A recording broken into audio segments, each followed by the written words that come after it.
नमस्कार। आइए बात करता हूँ मैं कनिष्ठा की उंगली के बारे में। कनिष्ठा उंगली जब सूर्य के पहले कट से ज़्यादा चली जाए लंबी, तो व्यक्ति को जीवन में सावधानी बरतनी चाहिए। यानी कुल मिलाकर जल्दबाजी से बचना चाहिए। ज़्यादा ऊंचे सपने देखने के चक्कर में ऐसा व्यक्ति गिर जाता है। यानी कुल मिलाकर के ज़्यादा लोभ ना करें, किसी बात की जल्दबाजी ना करें, ऐसा आपकी उंगली का स्वरूप है। साथ ही साथ यदि वर्तमान में देखता हूँ तो हल्का सा व्यावहारिक परपत्र कट है, तो ये थोड़ा सा अपने आप को व्यवहार में संतुलन बना करके चलें। अब बात करते हैं सूर्य की उंगली के बारे में। इसको जाना जाता है यश मान सम्मान के लिए। ये उंगली शनि की उंगली के साथ चिपकी हुई है।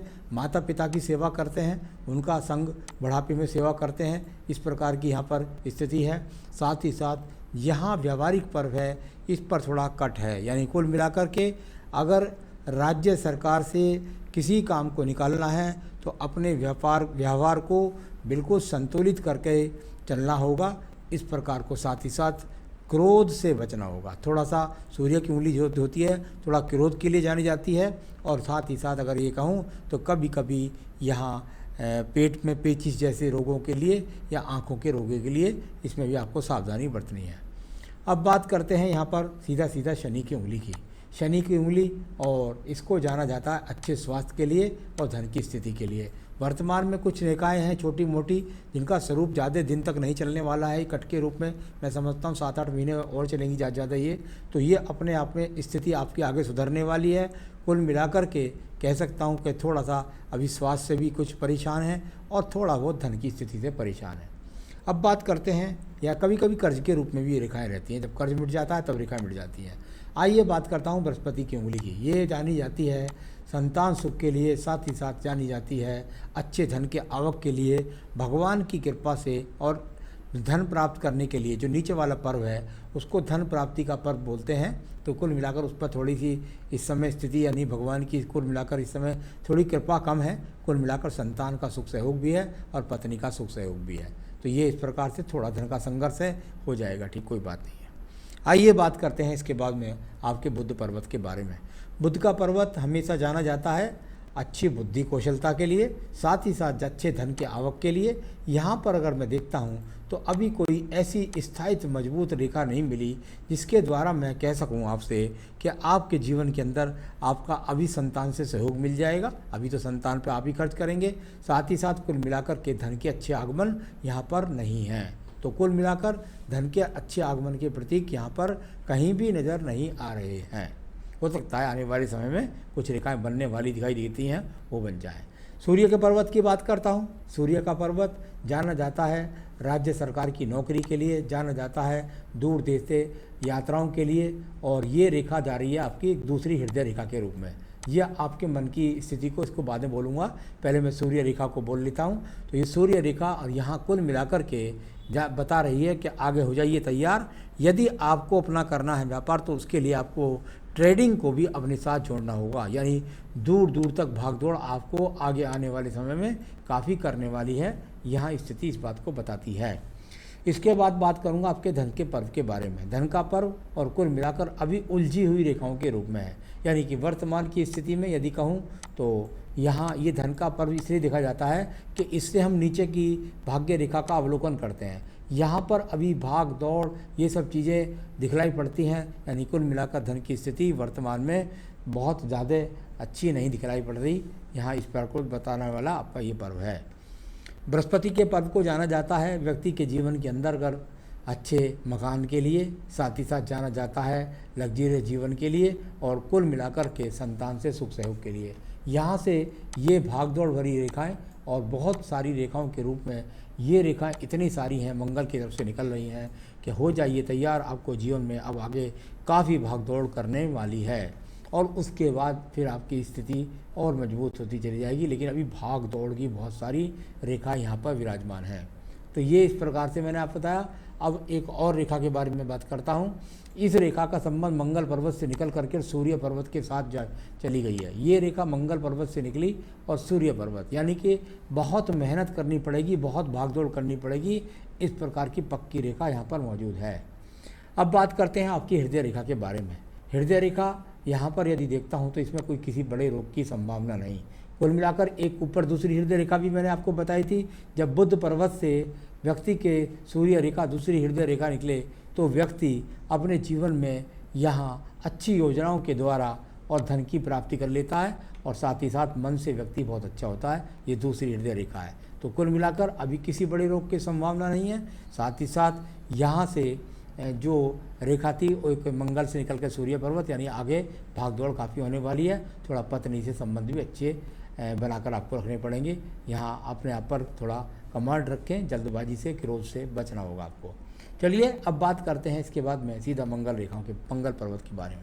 मंगल पर्वत बहुत सारी रेखाओं को एक दूसरे से काट करके एलज करके चलने वाली रेखा है। बहुत संघर्ष है आपके पास इस समय पर और आगे भी बहुत संघर्ष और बहुत मेहनत आपको दिखलाई देने वाली। लेकिन क्या आपके पास कर्म रेखा है? इनको बोलते हैं कर्म रेखा।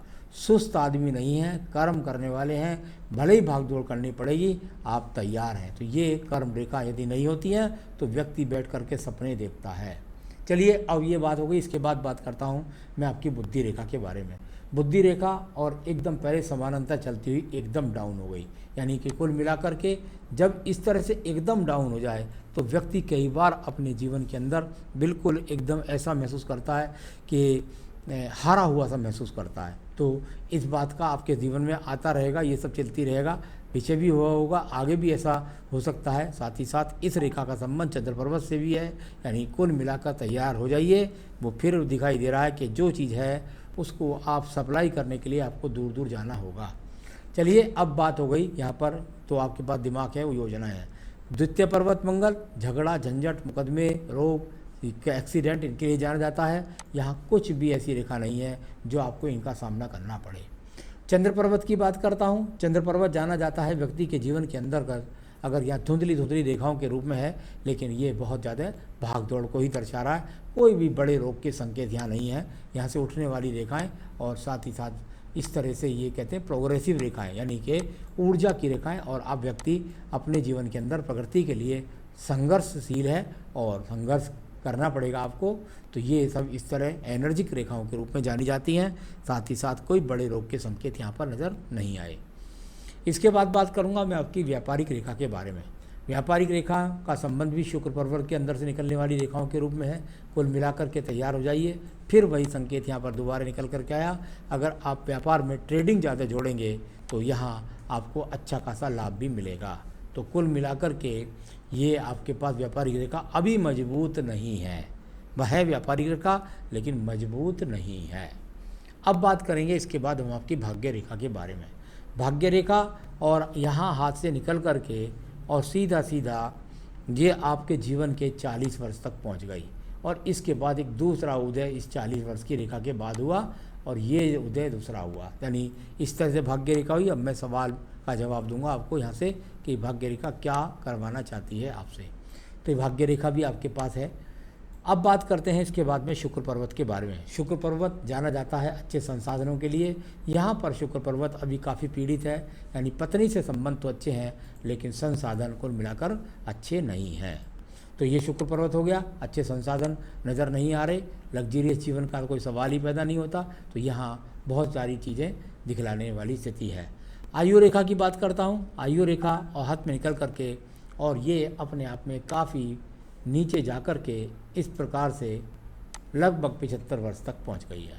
तो ये वो चीज़ है जो बताती है कि आयु रेखा आपकी 75 वर्ष तक है।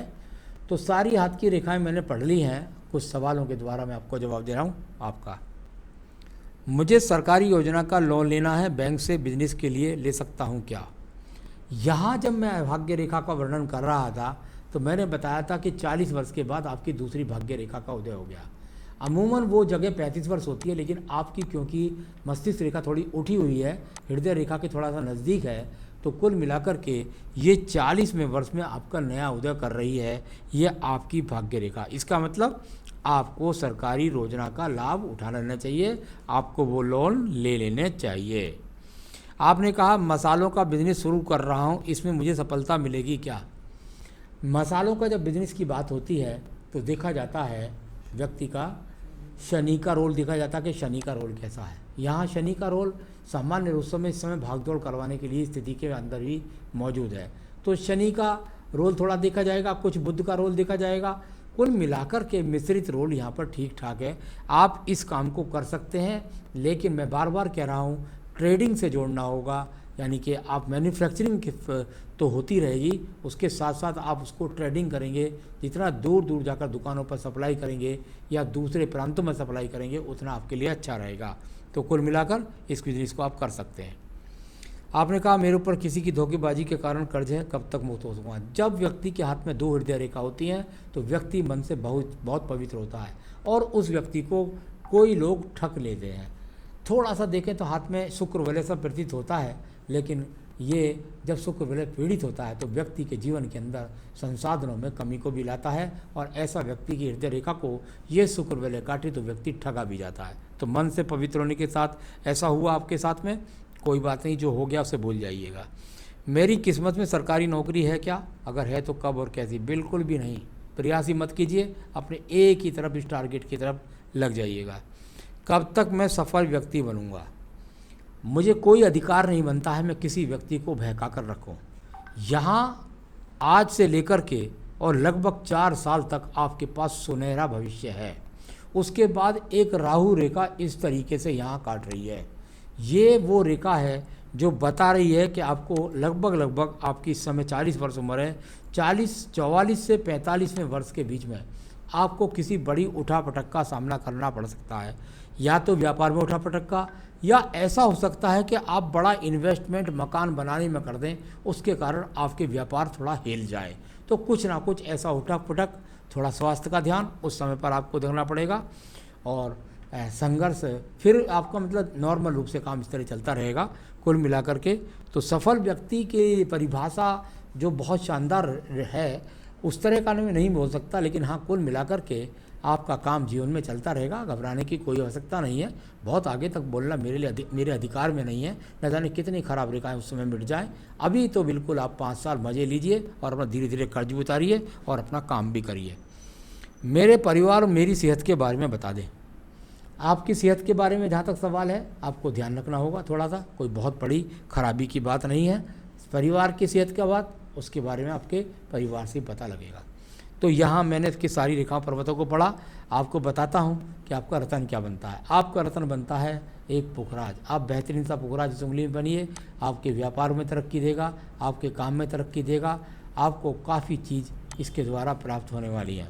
साथ ही साथ आपको रोज़ाना अपनी पूजा में अपने जो स्थान है आपका जहाँ आप व्यापार करेंगे वहाँ पर रोज़ाना बैठकर श्री सूक्तम और दारिद्र्य द्रहण स्रोत, तो श्री सूक्तम और दारिद्र्य द्रहण स्रोत आप रोज़ाना पढ़िए बैठ कर के उस जगह पर। फिर देखिए आपके सब कर्ज भी खत्म हो जाएंगे और आपके पास दरिद्रता दूर हो जाएगी और धन की आगमन शुरू हो जाएंगे। तो बस इतना करिए, जीवन में सुखी रहिए, यही मेरी शुभकामनाएं। नमस्कार।